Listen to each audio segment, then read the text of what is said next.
কি সজনে ডাঁটা খেতে খেতে বোর হয়ে গেছো, নাকি বাড়ির কেউ আর সজনে ডাঁটা মুখেই তুলতে চাইছে না?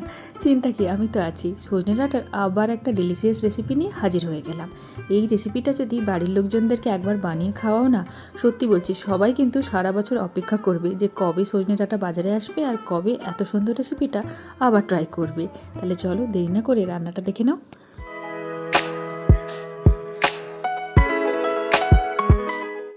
আমি এখানে ৫-৬টা সজনে ডাঁটা নিয়েছি। তোমাদের যদি বেশি রান্না করার মানে বেশি লোক খাওয়ার থাকে তাহলে বেশি নিও। ৫-৬টা সজনে ডাঁটাকে ভালো করে কেটে পরিষ্কার করে নেব। আর ডাঁটাগুলো যে কাটছি খুব বেশি কিন্তু বড় বড় করে কাটবো না, আবার খুব একেবারে ছোট করে কাটবো না।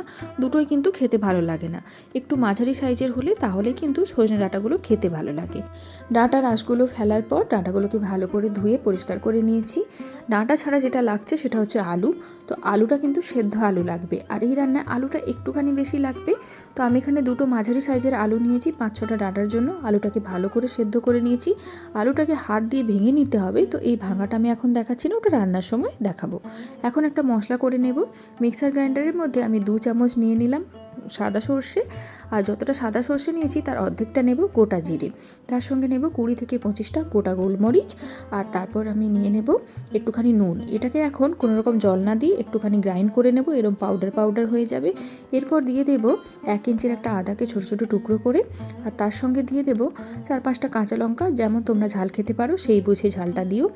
তার সঙ্গে দিয়ে দিলাম একটুখানি কাশ্মীরি লঙ্কার পাউডার সুন্দর রঙের জন্য, আরও একটুখানি ঝাল লঙ্কার পাউডার দিলাম, ঝালটা অবশ্যই নিজেদের পরিমাণ বুঝে দিও। তার সঙ্গে দিয়ে দেব একটুখানি হলদি পাউডার এবং একটুখানি ধনে পাউডার। তারপর পরিমাণ মতো জল দিয়ে এটার একটা স্মুথ পেস্ট বানিয়ে নেব। এইভাবে যদি মশলাটা বানানো হয় রান্না করতেও যেমন কম সময় লাগবে, আর রান্নার কালারটা কিন্তু দুর্দান্ত আসবে। তো একটা স্মুথ পেস্ট বানিয়ে নিয়েছি। তাহলে চলো এখন রান্নাটা শুরু করে নেওয়া যাক। কড়াইতে পরিমাণ মতো সর্ষের তেল দিয়ে দেবো। তো তোমরা এই রান্নাটা সাদা তেলেও করতে পারো। তেলটা যখন গরম হবে তখন কেটে ধুয়ে পরিষ্কার করে রাখা সজনে ডাঁটাগুলোকে এর মধ্যে দিয়ে দেব। একটুখানি নুন দিয়ে দেবো সজনে ডাঁটার উপরে। তারপর এটাকে ভালো করে তেলের মধ্যে নাড়িয়ে চাড়িয়ে ভেজে নেব। তার আগে সামান্য হলদি পাউডার দিয়ে দেব। তো এটাকেও দেওয়ার পর ডাঁটাগুলোকে ভালো করে তেলের সঙ্গে নাড়িয়ে চাড়িয়ে ঢাকা দিয়ে এটাকে ভেজে নেব। ডাঁটাটা মোটামুটি 50%-এর কাছাকাছি ভাজার সময় সেদ্ধ হয়ে যাবে। তো ডাঁটাটা এখন ভাজা হয়ে গেছে। তো এখন আমি তেল থেকে তুলে নেব। যদি তোমাদের তেলটা বেশি বেঁচে যায় তাহলে নতুন করে তেল দেওয়ার দরকার নেই, আর যদি তেলটা মানে কম থাকে তাহলে একটুখানি তেল যোগ করতে পারো। তো তারপর এর মধ্যে দিয়ে দেবো একটা গোটা শুকনো লঙ্কা ফোড়ন, একটুখানি জিরে ফোড়ন, আর দেবো হিং। হিংটা যদি না থাকে তাহলে অ্যাভয়েডও করতে পারো। তারপর ফোড়ন থেকে মিষ্টি গন্ধ বেরোলে দুটো আমি এখানে মাঝারি সাইজের টমেটোকে একদম স্লাইস করে কেটে নিয়েছি। তো টমেটোটা এর মধ্যে দিয়ে দেবো। টমেটোটা তেলের মধ্যে 30 সেকেন্ডের কাছাকাছি ভেজে নেব। তারপর ওই যে বেটে রাখা মশলাটা এর মধ্যে দিয়ে দেব, আর তারপর দিয়ে দেব মিক্সির বাটি ধোয়া জল। তারপর এই মশলাটাকে টমেটোর সঙ্গে ভালো করে মিশিয়ে এটাকে ঢাকা দিয়ে সুন্দর করে কষিয়ে নেব।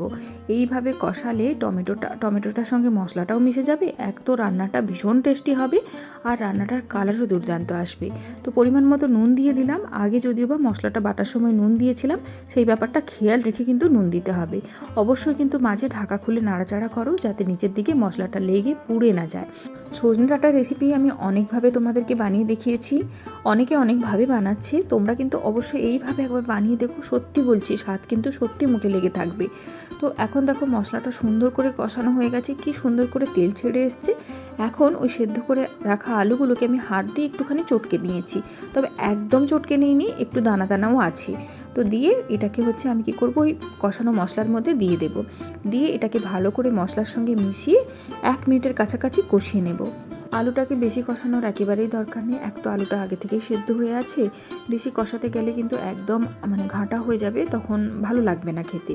তো তার আগে একটুখানি দিয়ে দিলাম নুন, নুনের সামান্য দরকার ছিল, আর দিয়ে দিলাম টমেটোর টক ভাবটাকে ব্যালেন্স করার জন্য সামান্য চিনি। এটা মানে তোমার দেওয়ার পর একটুখানি মিশিয়ে নেব ভালো করে, আর তারপর জল দিয়ে দেব। জলটা এখানে আমি হালকা গরম জল দিচ্ছি। জলটা তোমরা কতটা আলু নিয়েছো সেই বুঝে দিও, তবে ঝোলটা হচ্ছে বেশিক্ষণ ফুটবে না, কারণ ডাঁটাটাও 50% সেদ্ধ হয়ে আছে আর আলুটা তো সেদ্ধ হয়েই আছে। ঢাকা দিয়ে ঝোলটাকে ফুটতে দেব। ঝোলটা যখন টকবক করে ফুটবে তখন ভেজে রাখা ডাঁটাগুলোকে এর মধ্যে দিয়ে দেব। হালকা হাতে এটাকে ভালো করে নাড়িয়ে চাড়িয়ে এবার মিশিয়ে নেব। তারপর এটাকে ঢাকা দিয়ে গ্যাসের ফ্লেমটা বাড়িয়ে রান্না হতে দেব যতক্ষণ না গ্রেভিটা ঠিক হয়ে আসছে। এবার গ্রেভিটা কতটা তোমরা পাতলা রাখবে, কতটা ঘন করবে সেটা তোমাদের প্রয়োজন বুঝে দিও। তবে খুব বেশি টালটেলে পাতলা ভালো লাগবে না। গ্রেভিটা যখন একটুখানি ঠিক হয়ে আসবে তখন বেশ খানিকটা ধনে পাতা দিয়ে দিও, তার সঙ্গে গরম মশলা। যদি গরম মশলা না পছন্দ করো তাহলে অ্যাভয়েডও করতে পারো। নুন মিষ্টিটা একটু চেক করে নিও, দিলেই কিন্তু আমাদের দুর্দান্ত একটা রান্না রেডি হয়ে যাবে। ঘরে থাকা নিত্যদিনের মশলা, তার সঙ্গে সজনে ডাঁটা আর সেদ্ধ আলু দিয়ে একটা দুর্দান্ত রেসিপি বানিয়ে ফেলা হলো। অবশ্যই কিন্তু বন্ধুরা বাড়িতে এটা ট্রাই করো। সজনে ডাঁটার এই তো সিজন, শেষ হয়ে গেলে আবার 1 বছর পরে আসবে। অসময়ে যে সজনে ডাঁটা পাওয়া যায় তার তো অত স্বাদ থাকে না, তো তাই দেরি না করে এই রান্নাটা অবশ্যই করে ফেলো। যদি সজনে ডাঁটা খেতে খেতে বোর হয়ে যাও বা যদি একেবারেই খেতে ভালো না বাসো, তাহলে তো আর কোনো কথাই নেই, অবশ্যই কিন্তু এটা বাড়িতে বানিয়ে দেখো। আর আমায় জানিও কিন্তু কেমন লাগলো আজকে রান্নাটা। তাহলে চলো, নতুন ভিডিও নিয়ে খুব তাড়াতাড়ি দেখা হয়ে যাচ্ছে। সবাই ভালো থেকো, টাটা।